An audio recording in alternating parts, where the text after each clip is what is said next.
ಏನೆಲ್ಲ ಯೋಚನೆ ಮಾಡ್ಕೊಂಡು ಹೋಗಿದ್ವೋ ಅದು ಯಾವ ಕೆಲಸ ಕೂಡ ಸರಿಯಾಗಿ ಮಾಡಲಿಕ್ಕಾಗಿಲ್ಲ. ಸೊ ನಾನೇನು ಅಂದ್ಕೊಂಡಿದ್ನೋ ಪ್ರಾಪರಾಗಿ ಒಂದು ವಿಡಿಯೋ ಮಾಡಿ ಹಾಕಬೇಕು ಅಂತ, ಅದ್ಯಾವುದು ಕೂಡ ಆಗಲಿಲ್ಲ. ಇದೊಂದು ಬದುಕಿ, ಇದೊಂದು ಜನ್ಮವೇ, ಎಂತಹ ದುರ್ವಿಧಿ, ಇದೆಂತಹ ದುರ್ವಿಧಿ.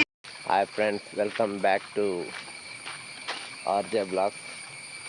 ಆಫ್ಟರ್ ಅ ಲಾಂಗ್ ಟೈಮ್, ತುಂಬ ಸಮಯದ ನಂತರ ಮತ್ತೆ RJ Vlogs ಕಂಟಿನ್ಯೂ ಆಗ್ತಾಯಿದೆ. ಸೊ ನಾನು ಈ ಚಾನಲ್ನೇ ಕಂಟಿನ್ಯೂ ಮಾಡಬಾರ್ದು ಅಂತ ಅಂದ್ಕೊಂಡಿದ್ದೆ. ಬೇರೆ ಬೇರೆ ಎಲ್ಲ ಚಾನಲ್ ಮಾಡಿದ್ದೀನಿ. ಈ ಚಾನಲ್ಗೆ ಏನೇನೆಲ್ಲ ಹೆಸರು ಕೊಟ್ಟು ಏನೇನೆಲ್ಲ ಮಾಡಿದ್ದೀನಿ. ಯಾವುದು ಕೂಡ ವರ್ಕೌಟ್ ಆಗೋ ಥರ ಇರಲಿಲ್ಲ. ಸೊ ಮತ್ತೆ ರೆಗ್ಯುಲರಾಗಿ ಆದಷ್ಟು ಈ ಬ್ಲಾಗ್ ಚಾನಲ್ನ ಕಂಟಿನ್ಯೂ ಮಾಡೋಣ ಅಂತ ಯೋಚನೆ ಮಾಡಿ ಮತ್ತೆ ಈ ಒಂದು ಚಾನಲ್ನ ಸ್ಟಾರ್ಟ್ ಮಾಡ್ತಾಯಿದ್ದೀನಿ. ಸೊ ಇವತ್ತು ಇದರಲ್ಲಿ ಆ್ಯಕ್ಚುಲಾಗಿ ಏನೂ ಇರೋದಿಲ್ಲ, ಆದರೆ ನಾಳೆಯಿಂದ ಪ್ರಾಪರಾಗಿ ಒಂದು ವೀಡಿಯೋಸ್ಗಳು ಬರುತ್ತೆ. ಸೊ ವಿಷಯ ಏನಪ್ಪ ಅಂದರೆ, ಹುಡುಗಿಯರು ಸುಮ್ಮನೆ ವಟ ಅಂದರೂ ಬ್ಲಾಗ್ ಚಾನಲ್ ವರ್ಕೌಟ್ ಆಗುತ್ತೆ, ವ್ಯೂಸ್ ಬರುತ್ತೆ. ಹುಡುಗರು ಸೀರಿಯಸ್ಸಾಗಿ ಮಾತಾಡಿದ್ರು ವ್ಯೂಸ್ ಬರಲ್ಲ. ಇನ್ನು ಹುಡುಗಿಯರು ಉಪ್ಪಿಟ್ಟು ಮಾಡಿದರೂ ವ್ಯೂಸ್ ಬರುತ್ತೆ, ಆದರೆ ಹುಡುಗರು ಕಷ್ಟಪಟ್ಟು ಬಿರಿಯಾನಿ ಮಾಡಿದರೂ ವ್ಯೂಸ್ ಬರಲ್ಲ. ಏನು ಹೇಳೋಣ? ಜೋಕ್ಸ್ ಅಪಾರ್ಟ್, ಸುಮ್ಮನೆ ತಮಾಷೆ ಮಾಡಿದೆ. ಜೋಕ್ಸ್ ಅಪಾರ್ಟ್, ನಾನು ಕೂಡ ಇನ್ನು ಮುಂದೆ ಸೀರಿಯಸ್ ಆಗಿ ಒಂದು ಬ್ಲಾಗ್ ಚಾನಲ್ನ ಕಂಟಿನ್ಯೂ ಮಾಡೋಣ ಅಂತ ಯೋಚನೆ ಮಾಡ್ತಾಯಿದ್ದೀನಿ. ಹುಡುಗರು ಕೂಡ ಬ್ಲಾಗ್ ಚಾನಲ್ ಮಾಡಿದವರು, ತುಂಬ ಹಾರ್ಡ್ ವರ್ಕ್ ಮಾಡಿದವರು ಇದ್ದಾರೆ. ಸೊ ನಾನು ಕೂಡ ಅವ್ರನ್ನ ಫಾಲೋ ಮಾಡ್ತೀನಿ. ಸೊ ಆ ರೀತಿಯ ಒಂದು ಚಾಲೆಂಜಿಂಗ್ ಕಂಟೆಂಟ್ಗಳು ಮಾಡಲಿಕ್ಕೆ ಆಗಲಿಲ್ಲ ಅಂದರು ನಾರ್ಮಲ್ ಆಗಿರುವಂಥ ಕಂಟೆಂಟ್ಗಳನ್ನೇ ಮಾಡಿ ಪ್ರಯತ್ನ ಅಂತೂ ಮಾಡ್ತೀನಿ. ಇವತ್ತು ಸಂತ ಅಂತೋಣಿ ಅವರ ಹಬ್ಬ. ನಾವು ವರ್ಷ ಮೈಸೂರಿಗೆ ಡೋರ್ನಳ್ಳಿಗೆ ಹೋಗ್ತಾಯಿದ್ವಿ. ಅಂದರೆ ವರ್ಷ ನಾವು 13ನೇ ತಾರೀಕು ಹಬ್ಬ ಆದರೆ 12ನೇ ತಾರೀಕು ನೈಟೆಲ್ಲ ಹೋಗ್ತಾಯಿದ್ವಿ. ಆದರೆ ಈ ವರ್ಷ ಅವಳು 13ನೇ ತಾರೀಕಿಗೆ ಮೀಟಿಂಗ್ ಇರೋದ್ರಿಂದ, ಅಂದರೆ ಇವತ್ತು ಮೀಟಿಂಗ್ ಇರೋದ್ರಿಂದ ಇವತ್ತು ಇನ್ನೂ ಅವ್ಳ ಮೀಟಿಂಗೆಲ್ಲ ಮುಗಿದ ಮೇಲೇ ಹೋಗ್ಲಿಕ್ಕಾಗೋದು. ಮೀಟಿಂಗ್ ಎಷ್ಟೊತ್ತಿಗೆ ಮುಗೀತದೆ ಏನು ಅಂತ ಗೊತ್ತಿಲ್ಲ. ಸೊ ಇನ್ನು ನೋಡಬೇಕು. ಮೀಟಿಂಗೆಲ್ಲ ಮುಗಿಸಿ ಇವತ್ತು ನೈಟು ಮೈಸೂರಿಗೆ ಹೋಗಬೇಕು. ಮೈಸೂರಿಗೆ ಹೋಗಿ ಇವತ್ತು ಹಬ್ಬಾರು ನಾಳೆ ನಾಡಿದ್ದು ಅಂತೇಳಿ ಪೂಜೆ ಎಲ್ಲ ಇರುತ್ತೆ. ಸೊ ಪೂಜೆ ಮುಗಿಸಿ ನೋಡಿ, ಇಷ್ಟುದ್ದ ಕೂದಲು ಬಿಟ್ಟಿದ್ದೀನಿ, ಮುಡಿ ಕೊಡಬೇಕು. ಹೋದ ವರ್ಷ ಕೊಟ್ಟಿರಲಿಲ್ಲ, ಬಟ್ ಇನ್ನು ಮುಂದೆ ವರ್ಷ ಡೋರ್ನಲ್ಲೇ ಮುಡಿ ಕೊಡಬೇಕು ಅಂತ ಯೋಚನೆ ಮಾಡ್ತಾಯಿದ್ದೀನಿ. ಸೊ ಮುಡಿ ಕೊಡಬೇಕು. ಮುಡಿ ಕೊಟ್ಟು ಆದರೆ ಮತ್ತೆ ರಿಟರ್ನ್ ವಾಪಸ್ ಬರಬೇಕು. ಇಲ್ಲಾಂದರೆ ನಮ್ಮ ಅತ್ತೆ ಮನೆಗೆ ಹೋಗ್ಬೇಕಂತ ಯೋಚನೆ ಮಾಡ್ತಾಯಿದ್ದೀನಿ, ಮಡಿಕೇರಿಗೆ. ಅಲ್ಲೊಂದು ದಿನ ಇದ್ದು ಆಮೇಲೆ ಅದು ನೆಕ್ಸ್ಟ್ ಡೇ ವಾಪಸ್ ಬರಬೇಕಂತ ನನ್ನ ಯೋಚನೆ. ಸೊ ನನ್ನ ವೈಫ್ ಏನು ಹೇಳ್ತಾರೋ ಗೊತ್ತಿಲ್ಲ. ನಿನ್ನೆ ಹೇಳ್ತಾಯಿದ್ರು ವಾಪಸ್ ಬರಬೇಕು ಅಂತ. ಅವಳಿಗೆ ರಜೆ ಇದೆ, ಹಾಗಾಗಿ ಒಂದಿನ ಹೋಗಿ ಇರಬೇಕಂತ ಯೋಚನೆ ಮಾಡ್ತಾಯಿದ್ದೀನಿ ಅತ್ತೆ ಮನೆಯಲ್ಲಿ. ನೋಡೋಣ ಏನಾಗುತ್ತೆ ಅಂತ. ಸೊ ಇವತ್ತು ನೈಟಿಂದನೇ ಮತ್ತೆ ಡೋರ್ನಳ್ಳಿಗೆ ಹೋಗುವಂಥ ಬ್ಲಾಗ್ ಕಂಟಿನ್ಯೂ ಆಗುತ್ತೆ. ಸೊ ಅದು ಪ್ರಾಪರಾಗಿ ಆ ಒಂದು ಬ್ಲಾಗ್ ವಿಡಿಯೋ ನಾವು ಮಾಡ್ತೀನಿ ಅಂತ ಹೇಳ್ತಾ, ನನ್ನ ಮೇಲೆ ಹಣೆ ಇಟ್ಟಳು, ನನ್ನ ಮೇಲೆ ಹಣೆ ಇಟ್ಟಳು. ಸೊ ಇವತ್ತಿನ ಈ ವಿಡಿಯೋನ ಮುಗಿಸ್ತಾ ಇದ್ದೀನಿ. ಸೊ ಅದಕ್ಕಿಂತ ಮೊದಲು ನನ್ನ ಈ ಒಂದು RJ Vlogs ಚಾನಲಲ್ಲಿ ನೀವು ನೋಡಿದರೆ ಸ್ಕೂಟಿ ಕಳಿಸುವಂಥ ಒಂದು ವೀಡಿಯೋಗೆ ಮಾತ್ರ ಹೈಯೆಸ್ಟ್ ವ್ಯೂಸ್ ಆಗಿತ್ತು. ಆಮೇಲೆ ಯಾವ ಥರ ವೀಡಿಯೋಸ್ ಹಾಕಿದರೂ ವ್ಯೂಸ್ ಆಗಿಲ್ಲ. ಅದಕ್ಕೋಸ್ಕರ ನಾನು ಈ ಬ್ಲಾಗ್ ಚಾನಲ್ನ ಬಿಟ್ಬಿಡೋಣ, ಮಾಡೋದೇ ಬೇಡ ಅಂತ ಯೋಚನೆ ಮಾಡ್ತಿದ್ದೆ. ಬಟ್ ಕೇವಲ ಒಂದು 10-12 ವೀಡಿಯೋಸ್ ಹಾಕಿ ವ್ಯೂಸ್ ಬರಲಿಲ್ಲ ಅಂತ ಸುಮ್ಮನೆ ಸೋಲೊಪ್ಕೊಳ್ಳೋಕ್ಕಿಂತ ಪ್ರಯತ್ನ ಮಾಡಿ ಇನ್ನು ಮುಂದೆ ಡೈಲಿ ಆದಷ್ಟು ಕಂಟೆಂಟ್ಗಳನ್ನ ಹಾಕಿ ವ್ಯೂಸ್ ಬರುತ್ತೋ ಬಿಡುತ್ತೋ ನನ್ನ ಪ್ರಯತ್ನ ನಾನು ಮಾಡ್ತೀನಿ ಅಂತ ಹೇಳ್ತಾ ಇವತ್ತಿನ ಈ ವಿಡಿಯೋನ ಇಲ್ಲಿಗೆ ಮುಗಿಸ್ತಾ ಇದ್ದೀನಿ. ಮತ್ತೆ ಸಿಗ್ತೀನಿ ಇವತ್ತು ಅಂದರೆ ಮತ್ತೆ ಸಿಗ್ತೀನಿ ಇನ್ನೊಂದು ಅದೇ ಡೋರ್ನಳ್ಳಿಯ ಒಂದು ಕಂಟೆಂಟ್ ಜೊತೆಗೆ ಮತ್ತೆ ಸಿಗ್ತೀನಿ ಅಂತ ಹೇಳ್ತಾ ಇವತ್ತಿನ ಈ ವಿಡಿಯೋನ ಇಲ್ಲಿಗೆ ಮುಗಿಸ್ತಾ ಇದ್ದೀನಿ. ಟಾಟಾ ಬಾಯ್ ಬಾಯ್. ನೋಡಿದ್ರಲ್ಲ ಹಿಂದಿನ ವಿಡಿಯೋದಲ್ಲಿ ನಾನು ಏನು ಹೇಳಿದ್ದೆ, ಡೋರ್ನಳ್ಳಿ ಹೋಗೋಕ್ಕಿಂತ ಮುಂಚೆ ಒಂದು ಪ್ರಾಪರಾಗಿ ಡೋರ್ನಳ್ಳಿದೊಂದು ವಿಡಿಯೋ ಮಾಡಿ ಹಾಕ್ತೀನಿ ಅಂತ. ಅದು ನನ್ನ ಕೈಯಲ್ಲಿ ಮಾಡಲಿಕ್ಕೆ ಆಗಲೇ ಇಲ್ಲ. ಸೊ ಏನಾದ್ರು ಒಂದು ಇಂಟ್ರೆಸ್ಟಿಂಗಾಗಿ ಏನಾದ್ರು ಒಂದು ವಿಡಿಯೋ ಮಾಡೋಣ ಅಂದ್ಕೊಂಡಾಗ ಏನಾದ್ರು ಒಂದು ಸಮಸ್ಯೆ ಆಗುತ್ತೆ. ಇದು ಕೂಡ ಹಾಗೇ ಆಯಿತು. ಯಾವುದು ಕೂಡ ಸರಿ ಕಟ್ಟಾಗಲಿಲ್ಲ. ಮೊಬೈಲ್ ಚಾರ್ಜ್ ಇರಲಿಲ್ಲ, ಬಸ್ ಟೈಮಿಗೆ ಸಿಗಲಿಲ್ಲ, ಮತ್ತು ಮಗನ ಹಿಡ್ಕೊಂಡು ವಿಡಿಯೋ ಮಾಡೋದು ಅಷ್ಟು ಈಸಿ ಅಲ್ಲ.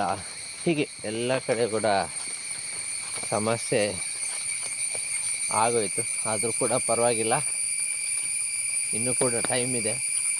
ಮುಂದೆ ಕೂಡ ಒಳ್ಳೊಳ್ಳೆ ವಿಡಿಯೋಸ್ ಮಾಡುವಂಥ ಅವಕಾಶ ಇದೆ ಅಂತ ನನಗೆ ನಾನು ಸಮಾಧಾನ ಮಾಡ್ಕೊಳ್ತಾ ಇದ್ದೀನಿ. ಏನೆಲ್ಲ ಯೋಚನೆ ಮಾಡ್ಕೊಂಡು ಹೋಗಿದ್ವೋ ಅದು ಯಾವ ಕೆಲಸ ಕೂಡ ಸರಿಯಾಗಿ ಮಾಡಲಿಕ್ಕಾಗಿಲ್ಲ. ಸೊ ನಾನೇನು ಅಂದ್ಕೊಂಡಿದ್ನೋ ಪ್ರಾಪರಾಗಿ ಒಂದು ವಿಡಿಯೋ ಮಾಡಿ ಹಾಕಬೇಕು ಅಂತ, ಅದ್ಯಾವುದು ಕೂಡ ಆಗಲಿಲ್ಲ. ಯಾಕಂದರೆ ಮೊದಲು ನನ್ನ ಫೋನಲ್ಲಿ ಚಾರ್ಜ್ ಇರಲಿಲ್ಲ. ಒಂದು 55-58% ಚಾರ್ಜ್ ಇತ್ತು. ನಾವು ಮೈಸೂರಿಗಂತ ಹೊರಡುವಾಗ ಮನೆ ಹತ್ರ ಬಸ್ ಮಿಸ್ ಆಯಿತು. ಸೊ ಅಂದರೆ ಬಸ್ಸಿಗೆ ಹೋಗೋ ಗಡಿಬಿಡಿಯಲ್ಲಿ ಅಲ್ಲಿಂದ ವೀಡಿಯೋ ಸ್ಟಾರ್ಟ್ ಮಾಡೋಕ್ಕಾಗಲಿಲ್ಲ. ಮನೆ ಹತ್ರ ರೋಡ್ ಸೈಡ್ ಬರುವಾಗ ಬಸ್ ಮಿಸ್ ಆಯಿತು. ಅಲ್ಲಿಂದ ಆಟೋಗೋಸ್ಕರ ವೆಯ್ಟ್ ಮಾಡಿದ್ವಿ. ತುಂಬ ಆಟೋದವ್ರಿಗೆ ಕಾಲ್ ಮಾಡಿದ್ವಿ. ಯಾರ್ದು ಮಳೆ ಆಗಿದ್ದರಿಂದ ಸರಿಯಾಗಿ ನೆಟ್ವರ್ಕ್ ಇರಲಿಲ್ಲ, ಯಾರಿಗೂ ಸರಿ ಕಾಲ್ ಸಿಗ್ತಾ ಇರಲಿಲ್ಲ. ಹೀಗೆಲ್ಲ ಆಯಿತು. ಆಮೇಲೆ ಯಾವುದೋ ಆಟೋ ಬಂತು. ಆಟೋದಲ್ಲಿ ಹತ್ತಿ ಬಾಳೆನೂರಿಗೆ ಹೋದ್ವಿ. ಸೊ ಬಾಳೆಹೊನ್ನೂರಿಂದ 9:45ಗೆ ಒಂದು ಮೈಸೂರಿಗೆ ಡೈರೆಕ್ಟ್ ಗಾಡಿ ಇತ್ತು. ನಾವೇನು ಮಾಡಿದ್ವಿ, ಅದಕ್ಕಿಂತ ಮೊದಲೇ ಹೋಗಿದ್ದರಿಂದ 9 ಗಂಟೆ ಬಸ್ಸಲ್ಲಿ ಚಿಕ್ಕಮಂಗ್ಳೂರು ತನಕ ಹೋದ್ವಿ. ಅಲ್ಲಿಂದ ನನ್ನ ವೈಫ್ದು ಏನು ಪ್ಲ್ಯಾನ್ ಇತ್ತು ಅಂದರೆ ಬೇಗ ಹೋದರೆ ಇಲ್ಲಿಂದ ಬೇಗ ಹೋದರೆ ಅಲ್ಲಿ ಬೇಗ ರೀಚ್ ಆಗ್ತೀವಿ. ಸೊ ಬೇಗ ಹೋಗಿ ಎಂತ ಮಾಡೋದು ಅಂತ ಹೇಳಿ ನಾವು ಚಿಕ್ಕಮಂಗ್ಳೂರಲ್ಲೇ ವೆಯ್ಟ್ ಮಾಡಿದ್ವಿ.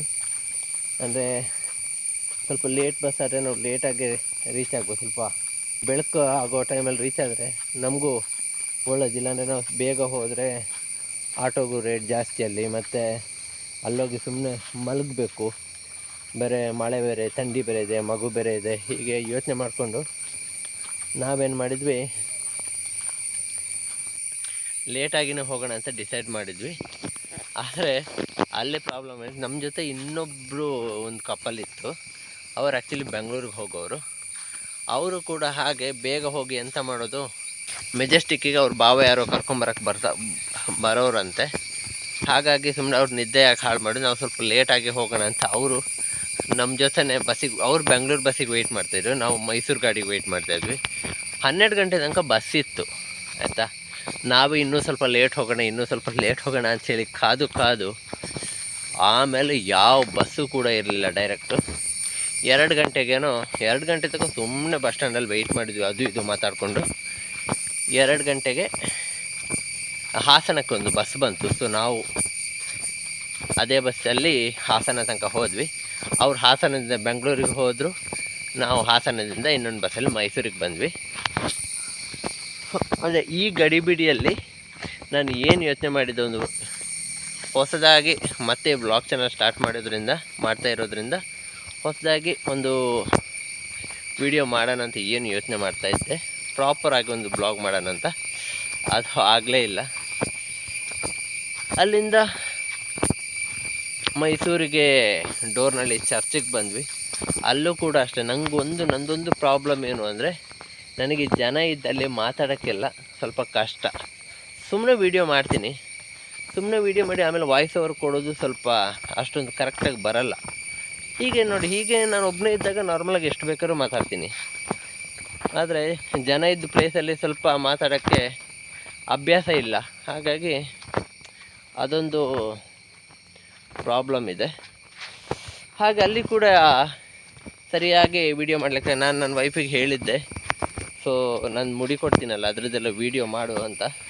ಬಟ್ ಅಲ್ಲಿ ಏನಾಯಿತು, ಸೊ ನನ್ನ ಮಕ್ಕಳನ್ನ ಇಟ್ಕೊಂಡು ವೀಡಿಯೋ ಮಾಡೋದು ಅಷ್ಟು ಈಸಿನೂ ಅಲ್ಲ. ಯಾಕಂದರೆ ನನ್ನ ಮಗ ಹೇಗಂದರೆ ನನಗೆ ಜಾಸ್ತಿ ಅಂಟ್ಕೊಳ್ಳೋದು.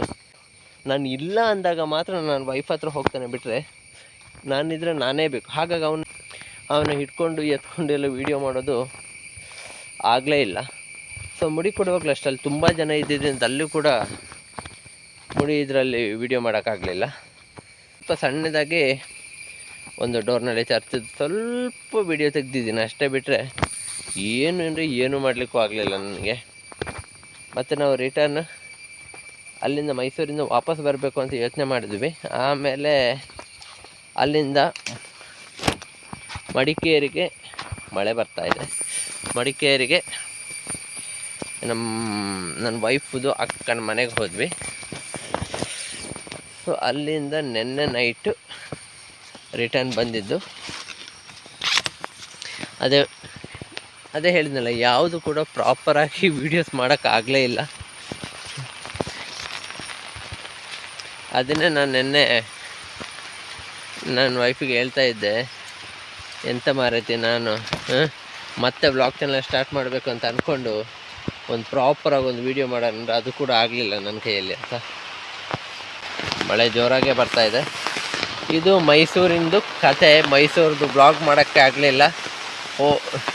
ಯೋಚನೆ ಮಾಡಿದ್ದೆ ಬೇರೆ. ಅಲ್ಲಿ ಕೂಡ ಮಳೆ ಬರ್ತಾ ಇದ್ದಿದ್ದರಿಂದ ಅಷ್ಟು ಈಸಿ ಅಲ್ಲ, ಮಳೆಯಲ್ಲಿ ವೀಡಿಯೋಸ್ ಎಲ್ಲ ಮಾಡೋದು ಅಷ್ಟು ಈಸಿ ಅಲ್ಲ. ಹಾಗಾಗಿ ಅದು ಯಾವುದು ಕೂಡ ಆಗಲಿಲ್ಲ ಮಾಡೋಕ್ಕೆ.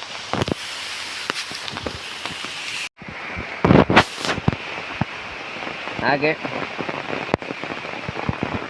ನಾನು ಈಗ ಯೋಚನೆ ಮಾಡ್ತೀನಿ, ಯಾಕಂದರೆ ವೀಡಿಯೋಸ್ ಮಾಡೋರು ಎಷ್ಟೊಂದು ಎಫರ್ಟ್ ಹಾಕ್ತಾರೆ, ಎಷ್ಟೊಂದು ಕಷ್ಟಪಡ್ತಾರೆ ಅಂತ. ಸೊ ಅಷ್ಟೊಂದು ಈಸಿ ಅಲ್ಲ ವೀಡಿಯೋಸ್ ಮಾಡೋದು, ವೀಡಿಯೋಸು ಹಾಕೋದು ಎಲ್ಲ. ಅಂದ್ಕೊಳಕ್ಕೆ ಮಾತ್ರ ಸುಲಭ, ಏನು ಮಾರ ಇವನು ಪಬ್ಲಿಕಲ್ಲಿ ಹೋಗಿ ಅದ್ರದ್ದು ವೀಡಿಯೋ ಮಾಡಿ ಹಾಕ್ತಾನೆ, ಒಳ್ಳೆ ವ್ಯೂಸ್ ಬರುತ್ತೆ ಅಂತೆಲ್ಲ ಯೋಚನೆ ಮಾಡ್ತಾರೆ. ಬಟ್ ಅಷ್ಟೊಂದು ಈಸಿ ಅಲ್ಲ ವೀಡಿಯೋಸ್ ಮಾಡೋದು. ಸೊ ಇನ್ನೇನು ಹೇಳೋದು, ಮೈಸೂರಿದಂತೂ ಪ್ರಾಪರಾಗಿ ವೀಡಿಯೋ ಮಾಡೋಕ್ಕಾಗಲಿಲ್ಲ. ಅದನ್ನೇ ಈಗ ನಿಮ್ಮ ಹತ್ರ ಶೇರ್ ಮಾಡ್ಕೊಳ್ಳೋಣ, ಏನೇನು ಆಯಿತು ಅಂಥೇಳಿ ನಿಮ್ಮ ಹತ್ರ ಶೇರ್ ಮಾಡ್ಕೊಳ್ಳೋಣ ಅಂತ ಈ ಒಂದು ವೀಡಿಯೋನ ಮಾಡ್ತಾಯಿದ್ದೀನಿ. ಪ್ರಾಪರಾಗಿ ಒಂದು ವ್ಲಾಗ್ ವೀಡಿಯೋ ಮಾಡಬೇಕಂತ ಯೋಚನೆ ಮಾಡಿದ್ದೆ, ಬಟ್ ಆಗಲಿಲ್ಲ. ಸೊ ಮೈಸೂರಿಗೆ ಬಂದಿದ್ದಕ್ಕೆ ಒಂದು 2-2.5 ನಿಮಿಷದ ವೀಡಿಯೋ ಅಷ್ಟೇ ಮಾಡಿರೋದು. ಇದೀಗೇನು ನೀವು ನೋಡ್ತಾ ಇದ್ದೀರಾ, ಇದು KR ನಗರ, ಮೈಸೂರಿನ KR ನಗರ ಬಸ್ ಸ್ಟ್ಯಾಂಡಿಂದ ಡೋರ್ನಳ್ಳಿ ಕಡೆಗೆ ಒಂದು ಟೆಂಪೋದಲ್ಲಿ ಹೋಗ್ತಾ ಇದ್ದೀವಿ. ಟೆಂಪೋದಲ್ಲಿ ಸ್ವಲ್ಪ ಮಗನ ಜೊತೆ ಸ್ವಲ್ಪ ಫನ್ ಎಲ್ಲ ಮಾಡಿಕೊಂಡು, ಅವನು ಯಾವಾಗಲೂ ನನ್ನನ್ನೇ ಅಂಟ್ಕೊಂಡು ಕೂರೋದು ಜಾಸ್ತಿ. ತಾಯಿ ಇದ್ದರೂ ತಾಯಿ ಜೊತೆಗೆ ಹೋಗಲ್ಲ. ಸೊ ಹಾಗೆ ಅವನ ಜೊತೆ ಸ್ವಲ್ಪ ಫನ್ ಮಾಡಿಕೊಂಡು ಒಂದು ಟೆಂಪೋದಲ್ಲಿ ಹೋಗ್ತಾಯಿದ್ವಿ.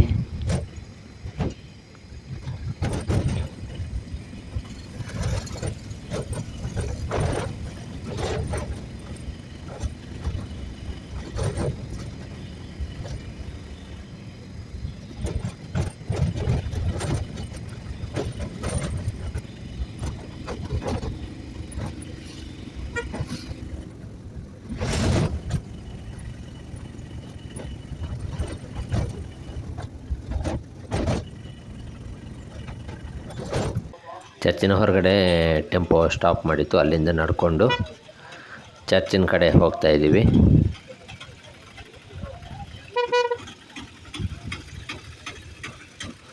ಸೊ ಆಲ್ರೆಡಿ ನಾವು ಹೋಗೋತ್ತಿಗೆ 6:30 ಏನೋ ಆಗಿತ್ತು ಬೆಳಿಗ್ಗೆ. ಸೊ ಆಲ್ರೆಡಿ ಫಸ್ಟ್ ಪೂಜೆ ಏನು ಕನ್ನಡ ಪೂಜೆ ಇತ್ತು, ಅದು ಸ್ಟಾರ್ಟ್ ಆಗಿತ್ತು. ನಮಗೆ ಸಿಕ್ಕಿದ್ದು ಸೆಕೆಂಡ್ ಪೂಜೆ, ಅಂದರೆ ಇಂಗ್ಲೀಷ್ ಪೂಜೆ. ಅದು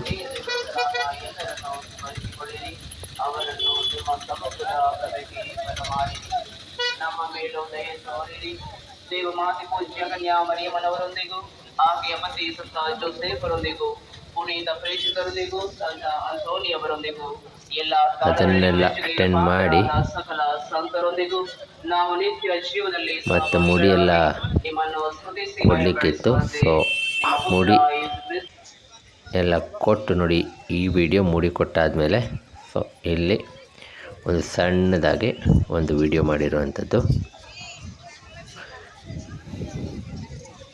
ಇಲ್ಲೂ ಕೂಡ ನನ್ನ ಮಗ ಎತ್ಕೋ ಅಂತ ಹೇಳ್ತಿದ್ದೆ ನೋಡಿ, ಪಾಪ ಅಂತ. ಅವನಿಗೆ ನನ್ನ ಜೊತೆ ಶೇಲೆ ಮಾಡೋಕ್ಕೆ ಚೆನ್ನಾಗಾಗುತ್ತೆ. ಸೊ ಇದಾಗಿತ್ತು ಮೈಸೂರಿನ ಡೋರ್ನಳ್ಳಿ ಚರ್ಚ್ ಬ್ಲಾಗಿನ ಬ್ಲಾಗು. ಈ ವಿಡಿಯೋ ಇಷ್ಟ ಆಗಿದ್ದರೆ ಲೈಕ್ ಮಾಡಿ, ಶೇರ್ ಮಾಡಿ, ಹಾಗೆ ಚಾನಲ್ನ ಸಬ್ಸ್ಕ್ರೈಬ್ ಮಾಡಿ ಸಪೋರ್ಟ್ ಮಾಡಿ. ಮತ್ತೆ ಸಿಗ್ತೀನಿ ಮತ್ತೊಂದು ಹೊಸ ವಿಡಿಯೋ ಜೊತೆಗೆ. ಟಾಟಾ, ಬಾಯ್ ಬಾಯ್.